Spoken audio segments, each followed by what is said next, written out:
그날 예수께서 집에서 나가사 바닷가에 앉으시매 큰 무리가 그에게로 모여들거늘 예수께서 배에 올라가 앉으시고 온 무리는 해변에서 있더니 예수께서 비유로 여러 가지를 그들에게 말씀하여 이르시되 씨를 뿌리는 자가 뿌리러 나가서 뿌릴새 덜어는 길가에 떨어지매 새들이 와서 먹어버렸고 덜어는 흙이 얇은 돌밭에 떨어지매 흙이 깊지 아니하므로 곧 싹이 나오나 해가 돋은 후에 타서 뿌리가 없으므로 말랐고 덜어는 가시떨기 위에 떨어짐에 가시가 자라서 기운을 막았고 덜어는 좋은 땅에 떨어짐에 어떤 것은 100배 어떤 것은 60배 어떤 것은 30배의 결실을 하였느니라.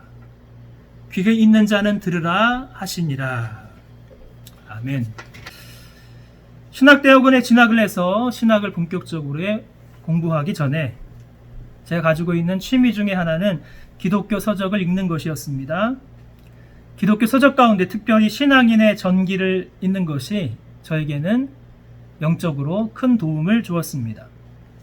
신앙인의 전기를 자세히 읽어보면 거기에는 그 사람이 어떻게 하나님을 만났는지, 어떻게 회심을 했는지 기록이 있습니다.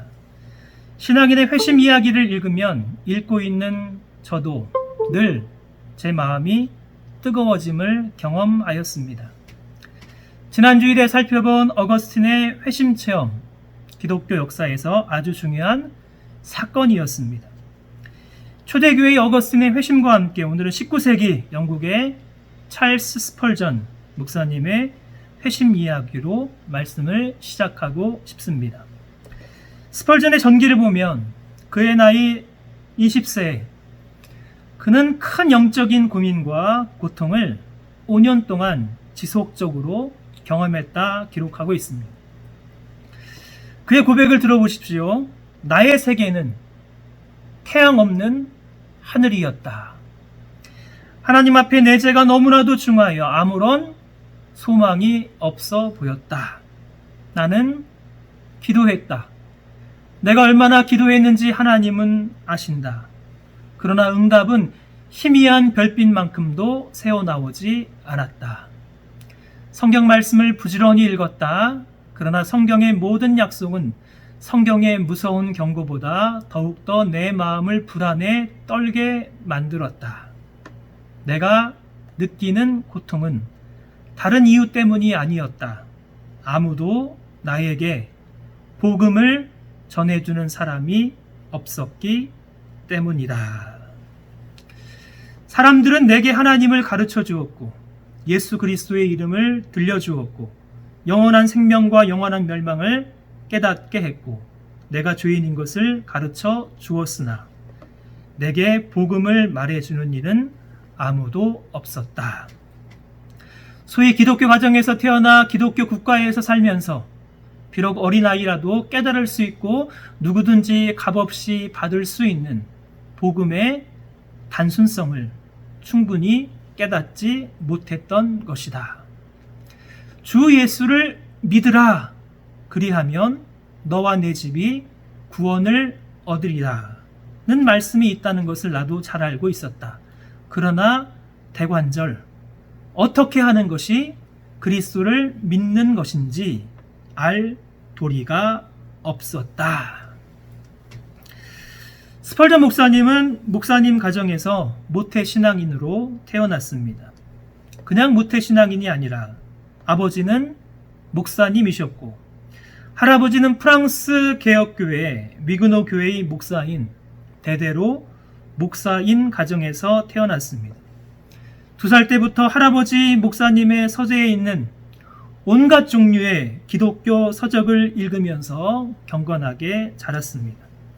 그러나 스펄전은 젊은 시절 5년 동안 자신의 구원에 대해서 고민하고 고통 가운데 있었습니다. 어린 시절부터 교회도 열심히 다니고 성경도 읽고 기도도 했고 세례도 받고 하나님 말씀을 들었지만 그가 살고 있던 세계는 마치 태양이 없는 세계처럼 답답하고 소망 없고 불안함이 가득합니다. 주 예수를 믿으라. 그리하면 너와 내 집이 구원을 얻으리라. 놀라운 약속의 말씀을 스펄전이 알고 있었지만 어떻게 하는 것이 그리스도를 믿고 구원을 얻는지 알 도리가 없는 것이 너무나도 답답했습니다. 사랑하는 여러분, 여러분 어떻게 예수 그리스도를 믿고 구원을 얻는지 정확히 알고 정확히 알 뿐만이 아니라 여러분이 믿고 있는 믿음을 확신하십니까? 그 믿음을 확신할 뿐만 아니라 그 믿음에 여러분의 삶을 전적으로 맡기고 신뢰하십니까? 주일마다 구원의 황금사슬, 구원의 교리를 살펴보는 것은 단순히 지적인 만족을 위해서가 아니라 저와 여러분의 구원, 그리고 여러분의 자녀의 구원을 위해서 간절한 마음으로 말씀을 전합니다. 지난 주일에는 구원의 황금사슬 가운데 회심을 다루었습니다. 회심은 영어로 conversion, 방향의 전환입니다. 우리의 지독한 자기 중심의 죄에서 돌이켜 회개하여 하나님을 믿는 회개와 믿음을 합쳐서 회심이라고 합니다. 회개와 믿음을 합쳐서 회심이라고 한다면 회심의 회개 다음에는 믿음이 와야 합니다. 로마서 8장의 구원의 황금 사슬인 예지와 예정, 소명과 칭의, 그리고 영화, 5가지 구원의 황금 사슬에 더해서 우리의 구원의 황금 사슬, 다시 한번 순서대로 기억하기를 원합니다. 첫 번째는 소명, 두 번째는 중생, 세 번째는 회심, 네 번째는 신앙, 다섯 번째는 칭의, 여섯 번째는 수양, 하나님께서 우리를 양자로 삼아 주시는 것입니다. 그 다음에는 성화, 그 다음에는 견인, 구원의 마지막 단계는 영화, 그리고 그리스도와의 연합이 있습니다. 사랑하는 여러분, 꼭 기억하기를 원합니다. 자, 외우기 쉬운 방법, 3글자씩 딱 떼어서 소, 중, 회, 신, 칭, 수, 성, 견, 영, 그리고 그리스도와의 연합이 있습니다. 하나님께서 예지하시고 예정하신 사람이 하나님의 때가 되어 우리를 구원으로 효과적으로 부르시는 부르심의 소명이 있습니다. 소명을 받은 사람은 하나님의 신비한 영적인 생명이 우리 안에 심겨지는 중생, 거듭남의 구원을 받습니다. 거듭남의 구원을 받으면 죄와 허물로 영적으로 죽어있던 사람이 다시 살아나 그동안 자신이 살아오던 죄를 버리고 하나님 아버지 품으로 방향을 전환하는 일생일대의 최초의 회개를 하게 됩니다. 죄에서 돌이켜 하나님께 향하는 사람에게 하나님은 신앙, 믿음을 선물로 주십니다. 이것을 잘 설명한 것이 신약성경 에베소서 2장 8절과 9절 말씀입니다.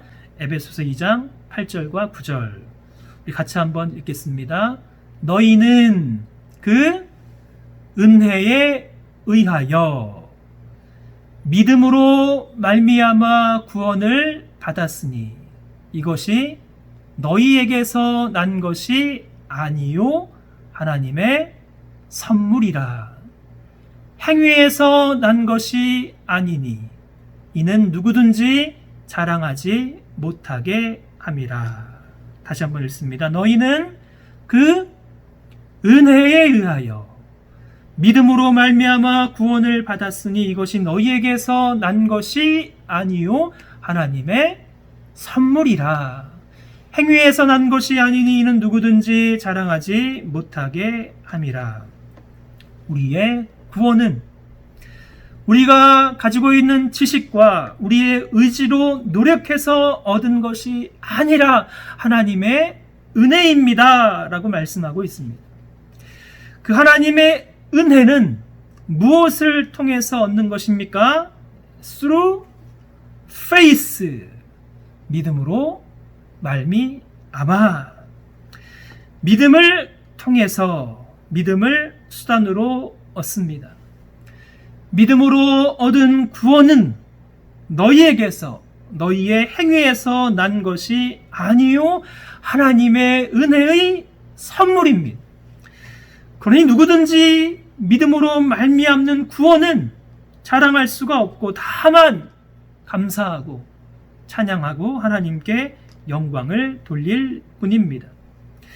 에베소서의 이 말씀을 보면 하나님의 은혜이며 하나님의 선물인 구원은 우리의 행위가 아니라 오직 무엇을 통해서 얻는 것입니까? 오직 믿음. 종교계의 중요한 가르침 가운데 솔라 피데, 오직 믿음으로 얻습니다. 구원은 오직 믿음을 통해서 얻는 것인데 여기서 말하는 구원 얻는 믿음은 무엇이겠습니까? 내가 믿는다라고 말할 때 그 믿음은 무엇을 말하는 것입니까? 이것은 믿음의 내용입니다. 내가 믿고 있는 믿음의 내용을 나는 어떻게 믿고 있는가? 그래서 구원을 얻는 참된 믿음에는 반드시 세 가지 요소가 있습니다. 지난주 말씀드린 구원 얻는 회심에도 세 가지 요소가 있었습니다. 방향전환, 첫 번째는 지적으로 돌아서고, 두 번째는 감정적으로 돌아서고, 세 번째는 의지적으로 돌아서는 세 가지 요소가 있듯이 구원 얻는 믿음에도 세 가지 요소가 있습니다. 첫째는 지식, 둘째는 동의와 확신, 세 번째는 가장 중요한 신뢰입니다. 구원 얻는 믿음에는 지식과 동의와 확신, 그리고 신뢰가 있습니다. 그렇다면 구원 얻지 못하는 믿음에는 이 세 가지 요소 가운데 중요한 무엇인가가 빠져 있는 것입니다. 그러므로 어떠한 믿음이 구원 얻는 믿음인지, 어떠한 믿음이 구원을 얻지 못하는 믿음인지 정확히 알아야 하는 것입니다. 자, 구원 얻는 믿음 세 가지 무엇이 있다고 여러분? 지식, 두 번째는 동의와 확신, 세 번째 가장 중요한 신뢰가 있습니다. 오늘 본문 마태복음 13장 유명한 씨 뿌리는 자의 비유, 하나님 나라의 비유입니다. 마태복음 13장 전체가 하나님 나라의 비유의 말씀입니다. 1절부터 9절까지 여러 번 읽어본 말씀이지만 다시 한번 천천히 읽습니다. 그날 예수께서 집에서 나가사 바닷가에 앉으심에 큰 무리가 그에게로 모여들거늘 예수께서 배에 올라가 앉으시고 온 무리는 해변에서 있더니 예수께서 비유로 여러 가지를 그들에게 말씀하여 이르시되 씨를 뿌리는 자가 뿌리러 나가서 뿌릴새 더러는 길가에 떨어짐에 새들이 와서 먹어버렸고 더러는 흙이 얇은 돌밭에 떨어짐에 흙이 깊지 아니하므로 곧 싹이 나오나 해가 돋은 후에 타서 뿌리가 없으므로 말랐고 더러는 가시 떨기 위에 떨어짐에 가시가 자라서 기운을 막았고 더러는 좋은 땅에 떨어짐에 어떤 것은 100배, 어떤 것은 60배, 어떤 것은 30배의 결실을 하였느니라. 귀 있는 자는 들으라 하시니라. 잘 알고 있는 말씀이지만 우리 비유의 말씀 보면서 몇 가지 질문을 하고 싶습니다. 예수님께 나온 큰 무리가 있습니다. 이 큰 무리 누구겠습니까? 그리고 씨를 뿌리는 사람. 누가 씨를 뿌리고 있는 것입니까? 길가에 떨어진 씨를 먹은 새가 있는데 이 새들은 누구입니까? 흙이 얇은 돌밭에 떨어진 씨, 왜 말라버렸습니까? 가시떨기에 떨어진 가시, 그 가시가 사람의 믿음을 성장하지 못하게 하는데 그 가시는 무엇입니까? 유일하게 결실한 좋은 땅이 있는데 그 좋은 땅 무엇을 말합니까? 성경의 모든 비유의 말씀이 해석이 다 있지 않습니다. 그렇지만 씨 뿌리는 자의 비유를 보면 예수님의 친절한 해석이 있습니다. 예수님께 나온 큰 무리들 공통점이 있습니다. 그들은 직접 예수님의 은혜로운 하나님 나라 복음의 말씀을 들었습니다. 무리는 하나님 말씀을 듣고 있는 사람입니다. 오늘날도 세상에서 하나님 말씀을 들을 수 있는 기회가 무한히 열려 있습니다. 마음만 먹는다면, 듣고자만 한다면 얼마든지 하나님 말씀을 들을 수 있는 세상이 되었습니다. 씨를 뿌리는 자, 1차적으로 지금 큰 무리들에게 하나님 말씀을 전하시는 예수님이시며 예수님의 가르침을 받은 제자들, 오늘도 말씀으로 사역하고 있는 말씀의 사역자들입니다. 하나님 말씀이 뿌려지는 곳에는 반드시 떨어진 씨를 먹는 악한 새들이 있습니다. 마태복음 13장 19절 말씀 보면 악한 새들이 누구인지 말씀하십니다. 아무나 천국 말씀을 듣고 깨닫지 못할 때는 악한 자가 와서 그 마음에 뿌려진 것을 빼앗나니 이는 곧 길가에 뿌려진 자요. 말씀이 뿌려지는 현장에는 말씀을 듣고 깨닫지 못하게 하려는 악한 자가 반드시 있습니다. 이 악한 자가 하나님 말씀이 증거되는 곳에 반드시 있습니다. 그러므로 하나님 말씀이 증거될 때 성령과 함께 악한 자도 역사하는 것입니다. 흙이 얇은 돌밭에 떨어진 씨는 싹이 나오지만 뿌리가 없어 말라버렸습니다. 이 사람은 누구입니까? 20절, 21절 해석 말씀을 보면 돌밭에 뿌려졌다는 것은 말씀을 듣고 즉시 기쁨으로 받되 그 속에 뿌리가 없어 잠시 견디다가 말씀으로 말미암아 혼란이나 박해가 일어날 때에는 곧 넘어지는 자요라고 예수님께서 해석해 주셨습니다. 돌밭에 뿌려진 씨는 말씀을 들을 때는 기쁨으로 듣지만은 문제는 뿌리가 없으니 오래가지 못합니다. 뿌리가 없으니 혼란이나 박해가 일어날 때 곧 넘어진다 말씀합니다. 가시떨기에 떨어진 씨, 자라지 못하게 하는 가시가 있습니다. 어떤 가시겠습니까? 22절 말씀 보면 가시떨기에 뿌려졌다는 것은 말씀을 들으나 세상의 염려, 재물의 유혹에 말씀이 막혀 결실하지 못하는 자요라고 말씀하고 있습니다. 은혜로 받은 하나님 말씀을 결실하지 못하게 하는 가시가 있습니다. 세상의 염려, 재물의 유혹입니다.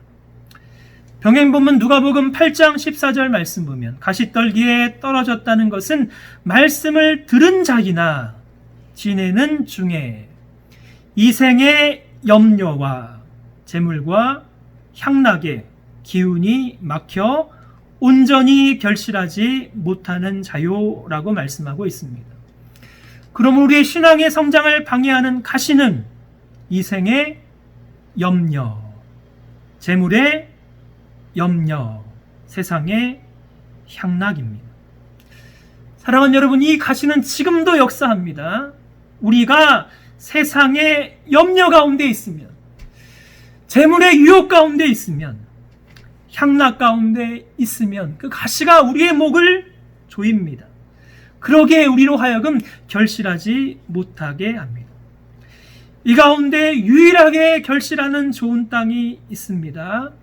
똑같은 하나님 나라 복음의 말씀을 받지만 길가와 돌밭과 가시떨기에 뿌려진 씨앗은 전혀 열매를 맺지 못하지만 좋은 땅, 23절 말씀 보면 이렇게 해석해 주십니다. 좋은 땅에 뿌려졌다는 것은 말씀을 듣고 깨닫는 자니, 결실하여 어떤 것은 100배, 어떤 것은 60배, 어떤 것은 30배가 되느니라. 정도의 차이가 있지만 말씀을 듣고 깨닫는 자는 반드시 결실합니다. 누가복음 8장 15절, 좋은 땅에 있다는 것은 착하고 좋은 마음으로 말씀을 듣고 지키려 인내로 결실하는 자니라. 착하고 좋은 마음으로 말씀을 듣고 들을 뿐만 아니라 지키고 지킬 뿐만 아니라 끝까지 인내로 결실하는 자가 마침내 열매를 맺습니다. 그렇다면 누가 결실하는 하나님 나라의 백성입니까?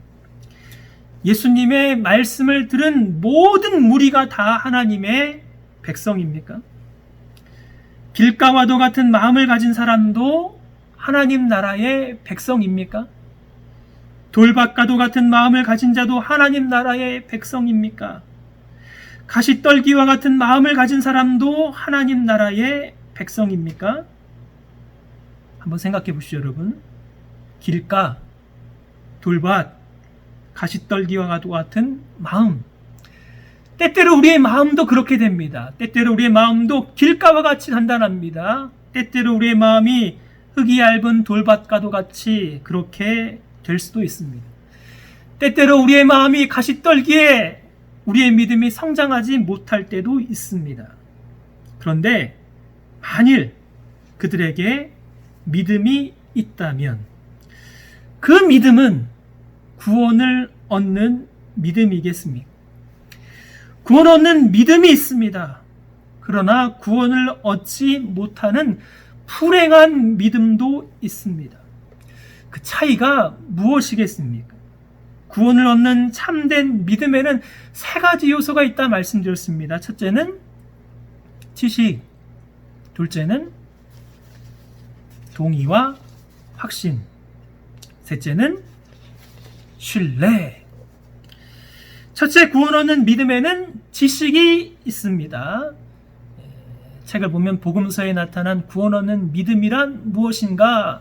존 메가더 목사님 쓰신 구원 얻는 믿음이 있고 구원을 얻지 못하는 참으로 안타까운 믿음이 있다. 그것을 잘 설명해주고 있는 귀한 책입니다.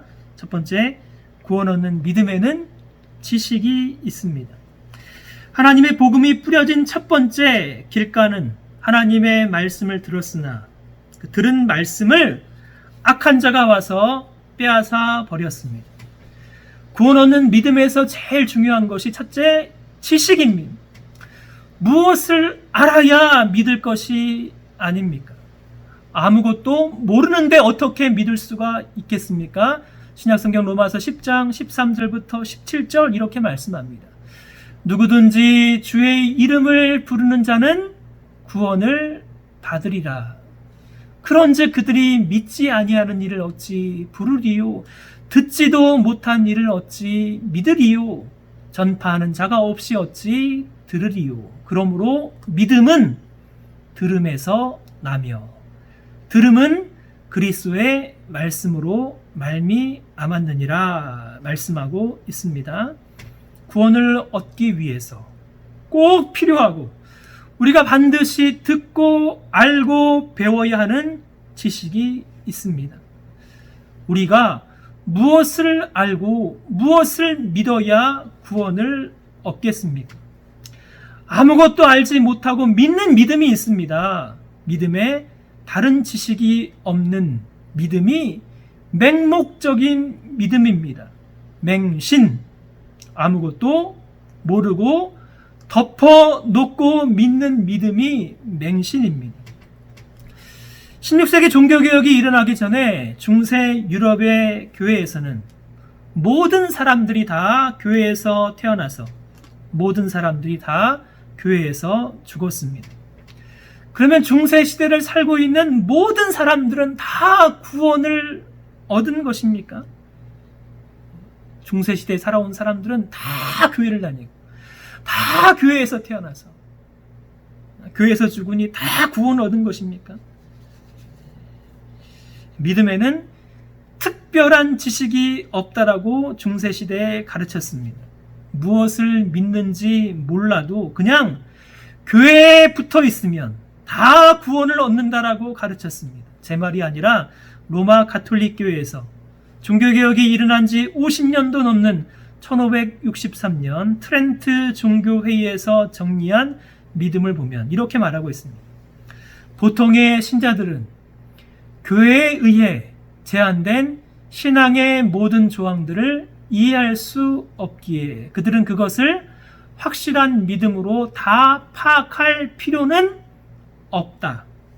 만일 있다면 교회가 가르치는 것을 단지 수긍하고 찬동하는 정도의 맹목적 믿음이면 족하다. 중세시대 여러분, 어떤 믿음이면 족하다고요? 그냥 교회가 가르치는 것을 몰라도 그냥 끄떡거리고 찬동하는 정도의 무슨 믿음? 맹목적 믿음이면 족하다. 사랑하는 여러분, 맹목적 믿음이면 족하십니까? 제가 그렇게 가르치면 여러분 족하겠습니까? 여러분의 믿음이 단지 교회가 가르치는 것을 수긍하고 찬동하는 정도의 믿음이라면 그 믿음이 맹목적인 믿음입니다. 우리 갈릴리 장로교회에서 예배를 드리고 갈릴리 장로교회에서 말씀을 들으면 다 구원을 받는 것입니까? 그것이 아닙니다. 절대로 아닙니다. 구원하는 믿음에는 바른 지식이 꼭 필요합니다.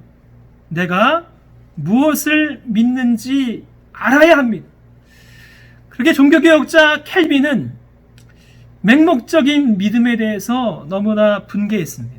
기독교 강요 3권 2장 7절 보면 믿음을 이렇게 정의합니다. 믿음은 우리를 향한 하나님의 선의에 대한 확고하고 확실한 지식으로 그리스도 안에서 값없이 주어진 약속의 진리에 근거한 것이며 성령에 의해 우리 정신에 계시되고 우리 마음에 인쳐진 것이다. 그러게 믿음은 맹목적인 믿음이 아니라 확고하고 확실한 지식이 필요합니다. 그러면 우리가 믿고 있는 확고하고 확실한 지식의 내용이 무엇이겠습니까? 사랑하는 여러분, 우리가 예배 시간마다 고백하는 사도신경의 신앙 고백. 여러분, 사도신경의 신앙 고백을 그냥 때로는 눈 감고 그냥 주문 외우듯이 외우지 마시고 화면에 있는 내용을 보면서 읽어가면서 나의 마음을 담아서 고백할 수도 있으면 좋겠습니다.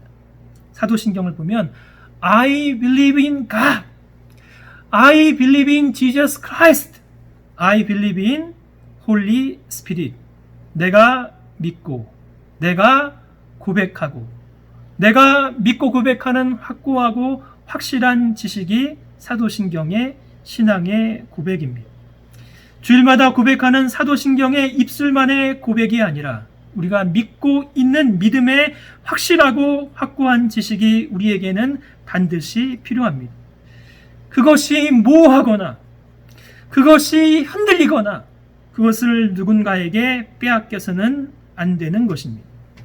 사도신경과 같은 기초적인 신앙의 지식이 있는데 거기에 머물러서는 안 되는 것입니다. 구약 성경도 배우고 신약 성경 말씀도 배우고 구원론과 같은 기독교 신앙의 체계적인 교리도 배우고 성부 하나님, 성자 하나님, 성령 하나님, 삼위일체 하나님도 배우고 종말에 관한 가르침, 기독교 역사, 2000년 기독교 역사 가운데 종교개혁 시대와 종교개혁 이후 시대에 잘 정리된 신앙의 체계적인 고백서인 벨직 신앙고백서, 하이델베르그 신앙고백서, 도르트 신경, 웨스트민스터 신앙고백서의 체계적인 믿음의 지식도 잘 배우셔야 합니다. 어떻게 하면 제대로 읽을 수 있는지, 어떻게 하면 성경 말씀을 제대로 묵상할 수 있는지도 배우고, 신앙의 과정에서 어떻게 자녀를 믿음으로, 하나님 말씀으로 양육해야 하는지도 배워야 합니다. 지난 2주간 이삿짐을 싸는 중에도 강영환 교수님의 읽는다는 것, 세미나 참석도 하고 틈틈이 밤늦도록 책도 꼼꼼하게 읽었습니다. 책을 읽으면서 책을 통해서 배우는 것이 저의 믿음을 풍성하게 하고 생각을 자극하고 더 분발하도록 만들었습니다. 교회를 정의할 때 헬라어로는 에클레시아, 모임이라는 뜻입니다. 그런데 그 교회를 한자어로 번역할 때에는 교회, 이 교자가 가르칠 교, 회자가 모일 회, 교회란 말을 한자어로 너무나도 잘 번역했습니다. 그러므로 가르치는 교회, 모이는 교회, 어떤 곳입니까? 교회는 가르치고 배우는 모임입니다.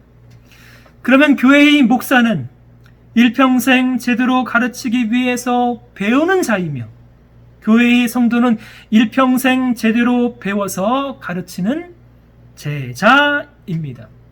그러므로 구원 얻는 참된 믿음에는 첫 번째 무엇이 있다고 여러분? 지식. 두 번째, 지식을 넘어서 구원 얻는 참된 믿음에는 동의, 확신이 있습니다. 돌밭에 떨어진 씨와 가시떨기에 떨어진 씨를 보면 하나님 말씀을 받고 기뻐합니다.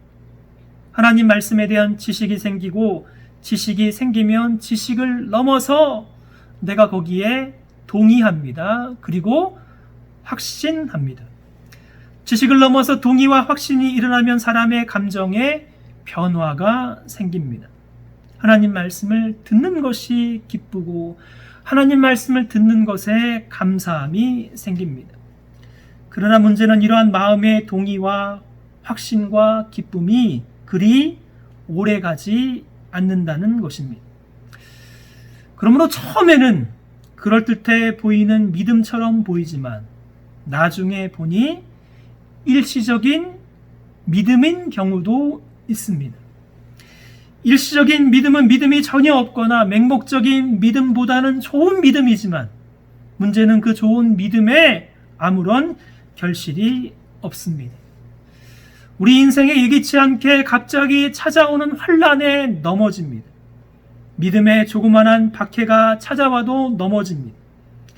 세상의 염려와 재물의 유혹과 세상이 주는 쾌락인 향락에 마음을 빼앗겨 버립니다. 그리고 마치 전혀 믿음이 없는 사람처럼 전혀 믿음이 없는 과거로 돌아갑니다. 이러한 믿음을 일시적인 믿음이라고 합니다. 요한복음 6장 66절 말씀 보면 충격적인 말씀이 있습니다. 예수님을 따르는 제자 중에서 많은 사람들이 예수님을 믿고 따르다가 예수님을 떠났습니다. 그때로부터 그의 제자 중에서 많은 사람이 떠나가고 다시 그와 함께 다니지 아니하더라.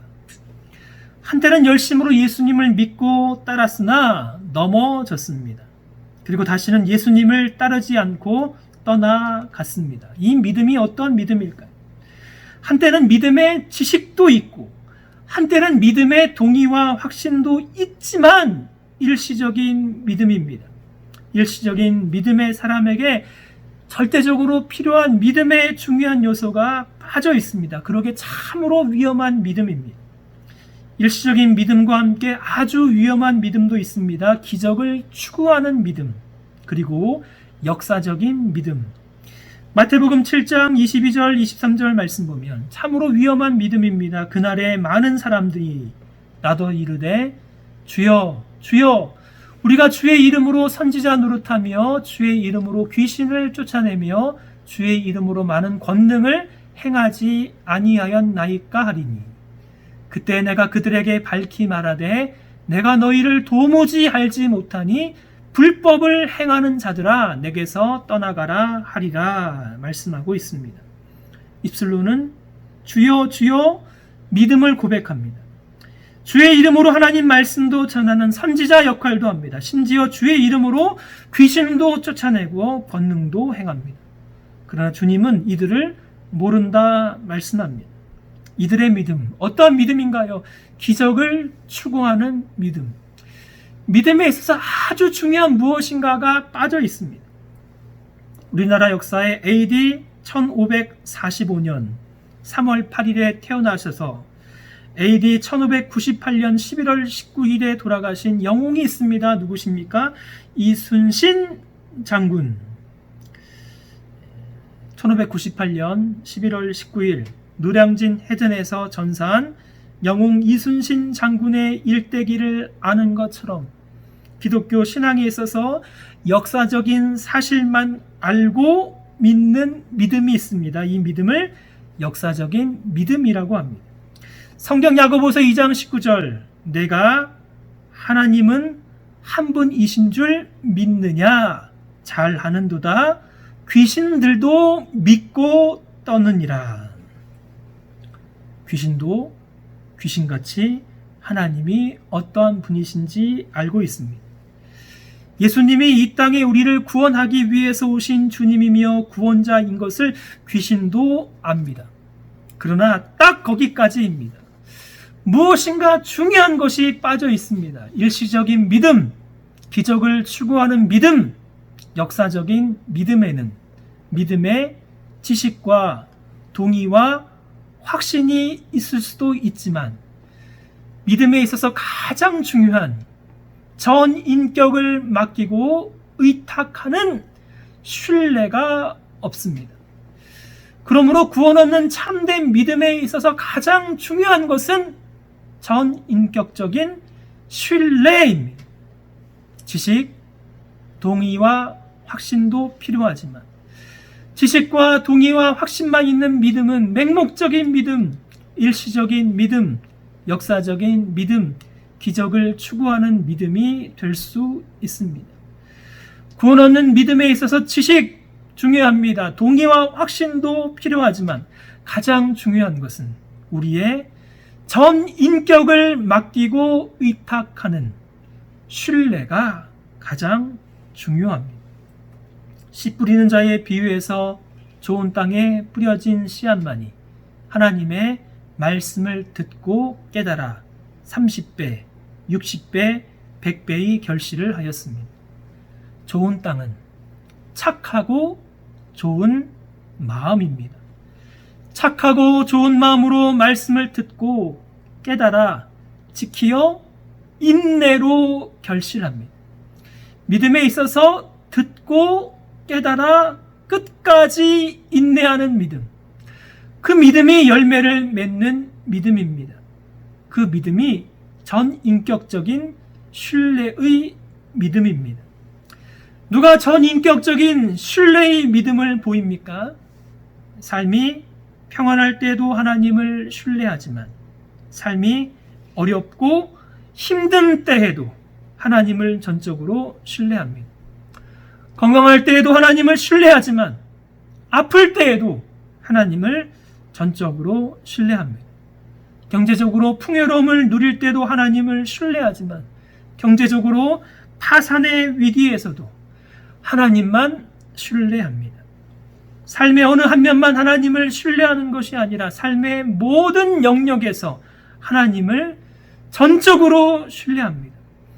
그래서 이 땅에서 믿음의 주요 온전케 하시는 예수 그리스도를 점점 더 닮아갑니다.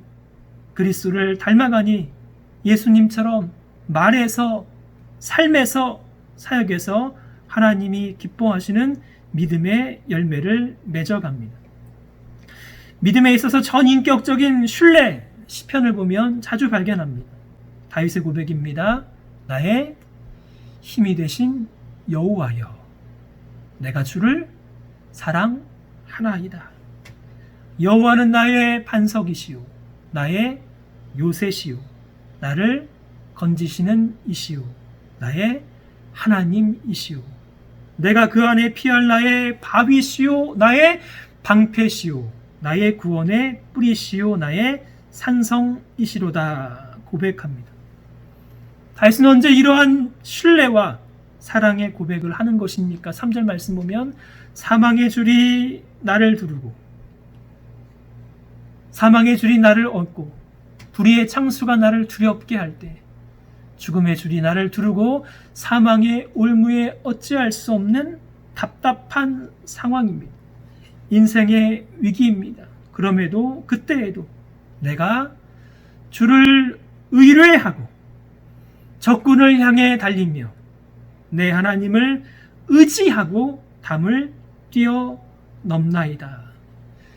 죽을 만큼 힘든 순간에도 하나님을 의뢰하고 하나님을 의지합니다. 그 순간에도 나의 힘이 되신 여호와여 내가 주님을 사랑합니다. 고백합니다. 전폭적으로 맡기고 신뢰하기에 적군을 향해서도 달려가며 인생의 위기의 담도 뛰어넘습니다. 이것이 구원 얻는 믿음에서 가장 중요한 신뢰입니다. 2차 세계대전 중에 독일의 천재적인 신학자 디트로이트 본헤퍼가 기록한 편지와 일기가 있습니다. 그 내용이 강영환 교수님의 읽는다는 것, 거기에 보면 기록이 되었습니다. 본헤퍼는 1939년 6월 10일 일기에서 디모데후서 4장 9절과 21절 말씀을 받았다 말씀합니다. 너는 어서 속히 내게로 오라. 너는 겨울 전에 어서 오라. 사도 바울의 사랑하는 제자 디모데에게 주는 부탁의 말씀을 묵상하면서 일기를 적습니다. 본헤퍼의 천재성을 알아본 미국의 신학자들은 어떻게 해서든지 본헤퍼를 죽음의 위기 가운데 있는 독일이 아니라 안전한 미국에 남겨두고 싶었습니다.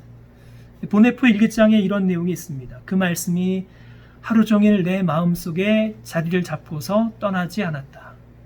그것은 전선에서 휴가를 받아 귀가했다가 모든 예상되는 일을 무릅쓰고 다시 전선으로 돌아가는 군인과 우리에게 주시는 말씀이다. 우리는 더 이상 전선에서 도망해서는 안 된다. 이는 우리가 필요해서도 아니고 우리가 하나님에게 쓸모가 있어서도 아니다. 경건한 어떤 것이 아니라 다소 치명적인 충동에 훨씬 가깝다. 그러나 하나님은 경건한 감정을 통해서는 물론이고 치명적인 충동을 통해서도 활동하신다. 겨울이 가기 전에 너는 속히 오라. 내가 이 말씀을 나에게 주시는 말씀으로 받아들이고 하나님이 나에게 그리할 수 있는 은혜를 주신다면 이는 성경의 우영이 아닐 것이다. 이 말씀을 지금 자신에게 주시는 하나님의 말씀으로 받고 본헤퍼는 미국에서 다시 죽음의 위기가 있는 독일로 돌아갑니다.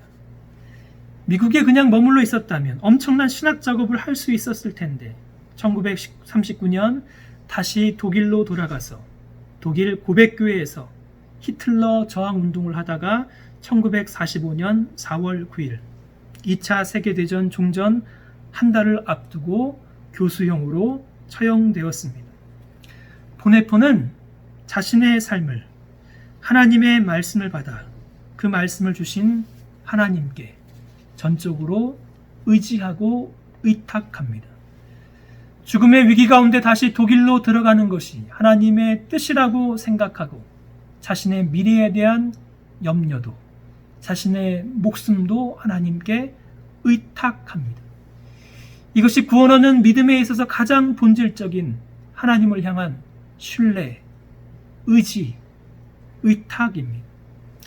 개혁주의 신앙고백서 하이델베르그 신앙고백서 제21문 구원 얻는 믿음이 무엇인가 이렇게 질문하고 이렇게 답변합니다. 참된 믿음이란 무엇입니까? 같이 읽습니다. 참된 믿음이란 하나님께서 성경을 통하여 우리에게 계시하신 모든 것을 내가 진실되다고 하는 참된 지식이며 또한 전적인 신뢰입니다. 전적인 신뢰는 복음을 통하여 성령께서 내 안에 창조하신 것으로 죄를 용서하고 영원한 의로움과 구원을 얻기 위하여 남들과 함께 나에게도 하나님께서 값없이 주신 것입니다. 이러한 것들은 순전히 그리스도의 공로로 주어진 은혜의 선물입니다. 중요한 것은 하이델베르그 유리문답의 참된 믿음은 참된 지식이며 지식으로 그치는 것이 아니라 또한 전적인 신뢰입니다 라고 가르치고 있습니다. 구원 얻는 참된 믿음에는 그러므로 세 가지: 참된 지식, 동의와 확신, 그리고 나의 삶의 모든 것을 의탁하는 전적인 신뢰가 있습니다. 말씀을 시작하면서 언급한 스펄전, 20살의 회심 기록을 남기며 주 예수를 믿으라, 그리하면 너와 내 집이 구원을 얻으리라, 그 말씀을 어떻게 깨달았는지 우리에게 남겨주고 있습니다. 그날 일요일 아침 나는 교회로 가려던 참이었다. 그런데 날씨가 너무 나빠 가던 도중에 계획을 변경하지 않을 수가 없었다. 하나님께서 나를 긍휼히 여기셔서 큰 눈바람을 보내주셨기에 망정이지, 그렇지 않았다면 오늘도 그 어둠과 실망 속에서 벗어나지 못했을 것이다. 나는 그때 한 교회로 가고 있었다. 골목길을 지나서 한 작은 감리교회 예배당으로 가고 있었다. 그곳에는 14-15명의 사람들이 있었다. 목사님은 그날 아침 오지 않으셨다. 아마도 눈 때문에 길이 막혔던 것 같다. 결국 매우 말라 보이는 한 남자가 설교를 하러 단 위에 올라갔는데 그는 구두장이거나 재단사 같은 종류의 직업이 있던 사람 같았다. 그 사람은 정말로 어리숙하게 보였다. 그는 정한 구절에만 집착할 수밖에 없었다. 왜냐하면 그는 단지 그것 외에 할 말이 없었기 때문이었다. 그 설교의 주제는 이사야서 45장 22절, 땅끝에 모든 백성아 나를 앙망하라, 그리하면 구원을 얻으리다 였습니다. 그는 단어의 발음조차 정확하게 하지 못했다. 그러나 그것은 문제가 되지 않았다. 그 구절 속에서 나를 위한 한 줄기 희망이 있었다. 그 설교자는 이렇게 시작했다. 이것은 사실 매우 간단한 구절입니다. 성경은 바라보라고 말씀하십니다. 믿음으로 보는 것은 단 많은 고통이 따르지 않습니다. 그것은 여러분의 발이나 손을 움직이게 하지 않습니다. 단지 바라보는 것뿐입니다. 바라보는 것을 배우기 위해서 대학까지 갈 필요가 없습니다. 당신은 바보 중에 바보일 수 있습니다. 그러나 바라볼 수 있습니다. 심지어 어린아이들조차도 그렇게 할 수 있습니다. 그는 오늘의 말씀은 나를 바라보라고 말씀합니다 라고 강조하며 힘주어 말했다. 많은 사람들이 자기 자신을 바라보고 있습니다. 그러나 그것은 아무런 쓸모가 없습니다. 예수님이 말씀하시기를 나를 바라보라고 하셨습니다. 단지 예수님을 바라보십시오. 그 다음 슬라이드 보시면 나를 바라보라. 내가 수많은 핏방울을 흘리고 있노라. 나를 바라보라. 나는 십자가에 매달려 있노라. 나를 바라보라. 나는 죽었고 묻혔노라. 나를 바라봐라. 나는 다시 일어났노라. 나를 바라보라. 나는 하늘로 들리음을 받았노라. 나를 바라보라. 나는 아버지의 오른편에 앉아있노라. 불쌍한 죄인들이여 나를 바라보라. 나를 바라보라. 그는 마치 내 마음속에 있는 모든 것을 알고 있는 듯이 나에게 눈을 고정시키며 말했습니다. 젊은이여, 당신은 매우 비참해 보이는군요. 나는 실제로 그랬습니다. 그 말은 내 마음의 전곡을 찌르는 충격이었습니다. 그는 계속해서 말했습니다. 당신은 앞으로도 항상 비참할 것입니다. 만일 당신이 이 구절의 말씀을 따르지 않는다면 당신은 여전히 비참할 것입니다. 그러나 당신이 바로 이 순간 이 말씀에 복종한다면 당신은 구원을 받을 것입니다. 젊은이여, 그리스도를 바라보시오. 바라보시오. 당신이 할 일은 믿음으로 주님을 바라보며 사는 것뿐입니다. 그 말씀을 들은 스펄전은 이렇게 고백을 했습니다. 그때 나는 즉시 구원을 보았다. 나는 수십 가지의 일을 하기 위해서 기다려왔지만 바라보라는 그 말씀을 들었을 때 얼마나 감미로웠는지, 나는 눈이 빠져나갈 정도로 그리스도를 믿음으로 바라보았다. 그곳에서 내 구름이 거치었다. 어둠이 물러가고 태양이 비추는 것을 나는 보았다. 그 순간 일어나서 그들 중에 가장 열정적인 사람들과 같이 나를 구원하신 그리스도의 소중한 피와 그리스도 자신만을 바라보라는 그 간단한 진리를 찬송하고 싶은 마음이 절로 생겨났다. 누군가 전에 나에게 이렇게 말했었다. 주 예수를 믿으라. 그리하면 내가 구원을 얻으리라.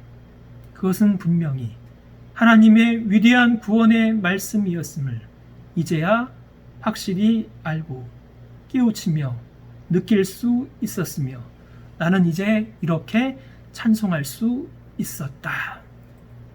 사랑하는 여러분, 여러분의 구원은 확실하십니다. 여러분의 믿음은 구원 얻는 믿음인지요. 구원 얻는 믿음에 있는 세 가지 본질적인 요소, 지식, 동의와 확신, 그리고 나의 삶의 전부를 맡기는 전 인격적인 신뢰, 그 믿음이 구원 얻는 참된 믿음입니다. 구원 얻으신 참된 믿음 가운데 거하시는 여러분 되시기를 기도합니다. 말씀을 듣는 여러분 마음 가운데 구원 얻는 참된 믿음이 심겨지기를 원하며 일평생 그 믿음 가운데 떠나지 아니하는 하나님이 인정하시는 복된 믿음이 되시기를 주님의 이름으로 축복합니다.